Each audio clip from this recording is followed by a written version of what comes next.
Posted by you/unhappy_voice_3978. I have been married to my husband for 6 years. We have 2 kids together, 8M and 4M. Our youngest has special needs. My husband also has a daughter, 12F, from his previous relationship.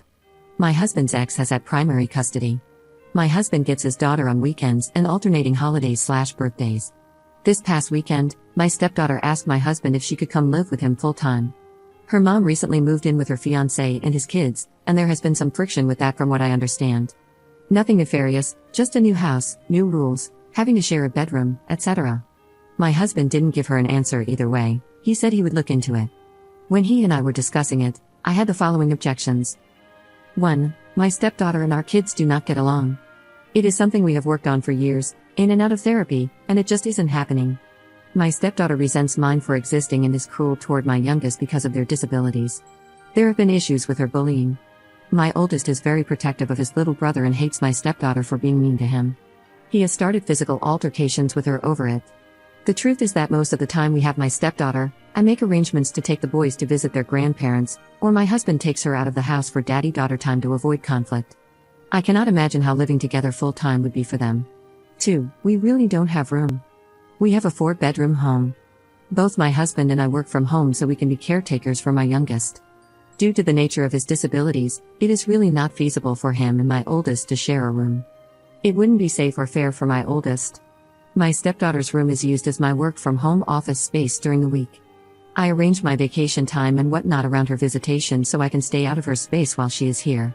I have to take very sensitive phone calls, and I need a closed door when I work, so common areas are out, and my husband uses our bedroom as his home office, so that's out too.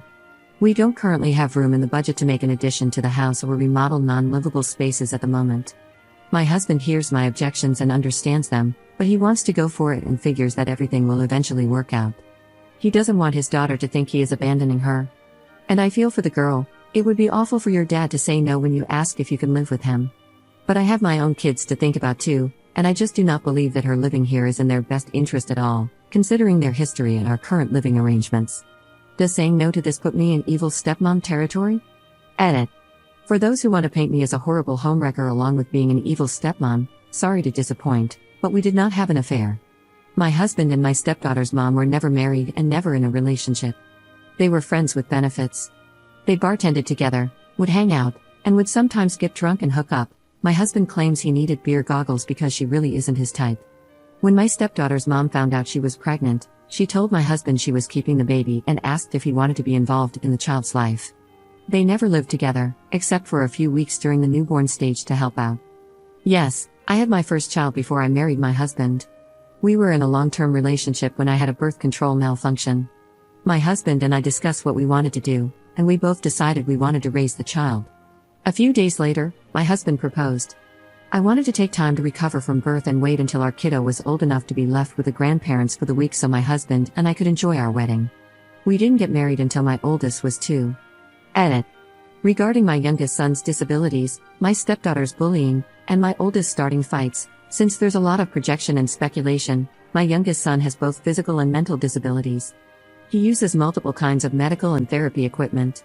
My stepdaughter has shoved him out of his wheelchair, pinched him hard enough to leave bruises, and hit his face when he was having trouble verbalizing. I don't care if this is considered normal sibling behavior, it's alarming enough to me that I believe it's best for my youngest to spend as little time as possible with her until this behavior completely stops. I will say it has lessened quite a bit. We went through a period where it happened frequently, but it has slowed. The last incident was 2 months ago when my stepdaughter grabbed my son's wheelchair and aggressively pushed him out of her way because he was blocking the hallway. One of the times my son started an altercation with my stepdaughter was because she had told him that his brother was not a real person, and that she was going to call the hospital to have him taken away so they could perform experiments to find out what he was. She went into detail about things they would do to him, like ripping his fingernails out. Understandably, my son lost his temper and hit her.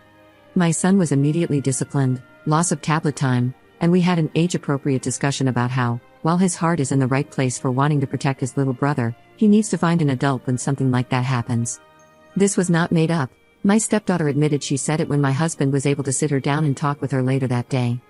I am not allowed to discipline or have parenting talks with my stepdaughter per her mom's wishes. I'm not welcome to be a part of my stepdaughter's therapy journey, mostly due to her mom's wishes. She does not want me involved.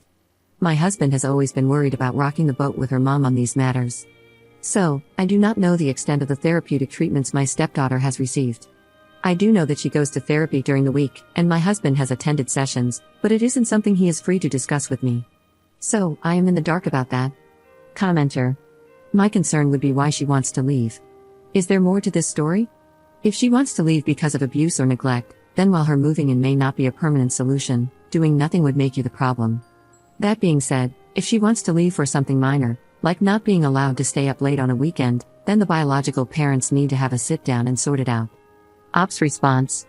She is upset that she has to share a room with her soon-to-be stepsister, who is moving out in the fall and just needs it for weekends, home, and holiday breaks.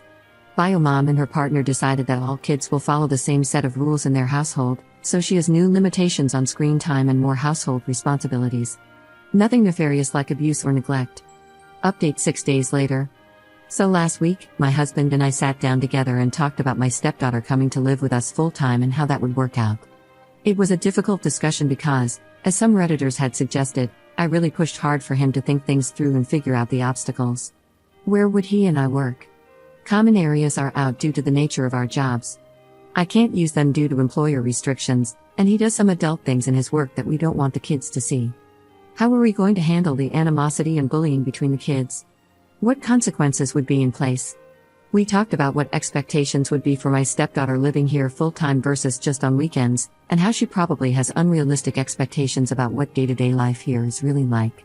We talked through every possibility we could come up with, including out there ideas like selling our home or separating our household and living apart for a while.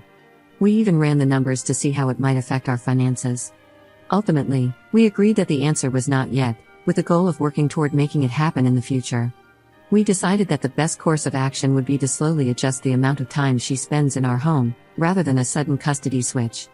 So on Friday night, my husband took my stepdaughter out to talk to her about everything. He explained that she wouldn't have her own room at our place for a couple of years, but that it's something at the top of our list for home improvements once our youngest handicap accessibility renovations are paid off. He talked to her about what the expectations of living with us would be, including that she would have chores and responsibilities. Most importantly, they discussed the bullying and laid down the condition that we needed to see an improvement in her relationship and attitude toward her brothers before she could live here full-time. My stepdaughter obviously wasn't thrilled about any of this, but she said okay and that she would do better with her brothers. So on Saturday, I made arrangements for my parents to watch our sons, and we invited my stepdaughter's mom over so we could all sit down and figure out how she could start spending more time here. And that's when it all fell apart. Her mom is most definitely not okay with a change in custody at all. Her answer was a firm absolutely not. She took my stepdaughter home early on Saturday. My husband tried to reach out to my stepdaughter on Sunday to see how she was doing and ask if she wanted to do their guitar lesson over Skype or something, since her mom took her home early, but she never responded. He called her mom, who informed him that my stepdaughter had lost her phone privileges. So, we don't really know what's going on with all that. Edit. It turns out she threw her phone at her mom's face, hitting her and cracking the screen. Her mom isn't giving it back until my stepdaughter has paid off the deductible. We do have alternative forms of contact with her at this time. Also, no, my stepdaughter's mom didn't come to us first about the custody change. My stepdaughter asked the weekend before last if she could live with us because she and her mom recently moved in with her mom's partner. My husband told her that we would need to discuss it and figure out if it was a possibility. We didn't talk to her mom until we knew what our answer was.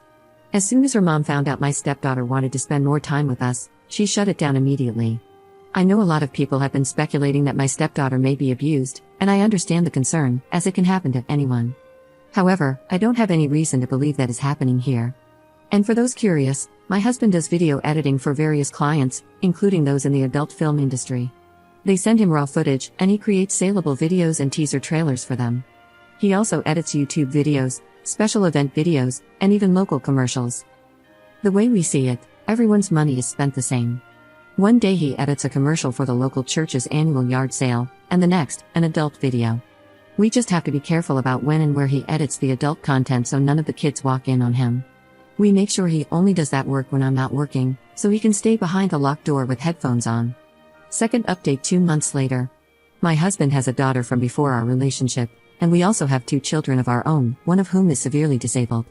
He and his daughter's biological mom never had a formal custody arrangement, but due to some recent drama and changes, it became clear that we needed to get something formal and court-ordered in place. So we consulted an attorney. During that process, we discovered that my husband wasn't listed on the birth certificate. We had paternity testing done. My husband is not the biological father. He is absolutely devastated. He's spiraling, hurting so much, and I can't do anything to take his pain away.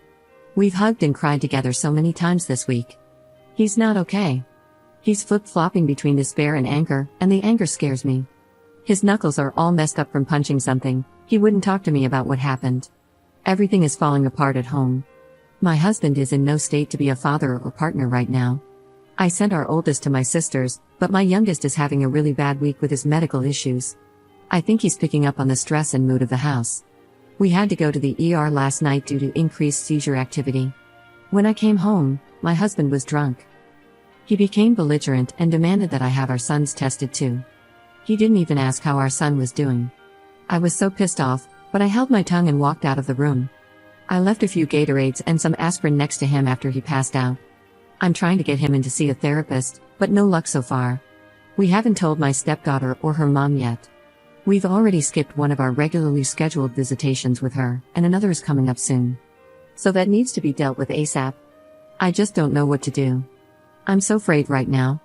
I don't know how much longer I can hold things together. I want off this ride. Third update 2 months later. I had a couple of people asking if I would update and let you all know how my husband is doing now that we're a couple of months out from our D-Day. Some things are better, and others are a hell of a lot worse. Not long after I posted, my husband and I had the biggest, most full-blown, drawn-out fight of our entire relationship. I honestly can't even tell you how it started. It was one of those little things that just triggered everything, and all the stress, anger, resentment, and other negative emotions we've been feeling were completely taken out on each other. Afterward, I took the kids and left.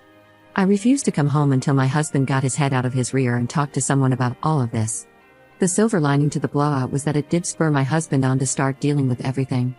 He has seen his doctor, been prescribed medication, and has been looking for a therapist. He did a session with one but didn't particularly click with them. He's going to pursue others as our finances allow. My husband and I discussed his drunken demand for paternity testing. I was able to express how hurtful that was to me. He fully apologized and has decided he does not need to have our sons tested right now. We've discussed options for what we'll do if doubt continues to linger on his part, but for now, no testing is being done. We're both trying our best to show each other grace on this matter. The hell of a lot worse part is what's going on with my stepdaughter. My husband had to take a few weeks without visitation to get his emotions under control. Then we had our typical weekend visit. We haven't told my stepdaughter or her mom about the test results yet, as we're still considering our options for the next move. My husband ultimately decided that he still wanted a relationship with his daughter and still wanted to pursue legal custody. The attorney we consulted suggested that, given our state's laws and the established parental relationship, we should have a claim and could likely get court-ordered partial custody, but it would be a more complicated legal case. That was all fine, but my husband, in a very boneheaded move, didn't play his cards close enough to his chest with his daughter's mom. Several weeks ago, they had a verbal altercation. Since then, we have not been able to get in contact with her, her fiancé, or my stepdaughter. We contacted the police, but they told us this was a civil matter and that we needed to go through the courts, so no help there. Sorry, I wish I had a happier update or more of an update in general. Commenter. What about his mental health? Shouldn't that matter to you? The paternity test would ease his mind and stress. You know you didn't cheat, so it shouldn't be as bad as you make it. Ops response. It may ease his mind and stress, but then I'm in a marriage with a man I feel doesn't trust me, which will put my mind into a spiral, stress me out, and make me second-guess our entire marriage. We are husband and wife. One of us doesn't get to pursue a course of action for their peace of mind that causes the other to go into a tailspin. We can have the tests done once we have some extra money, but only if my husband is willing to do counseling with me about it. That's the only way I see it happening without it destroying our marriage.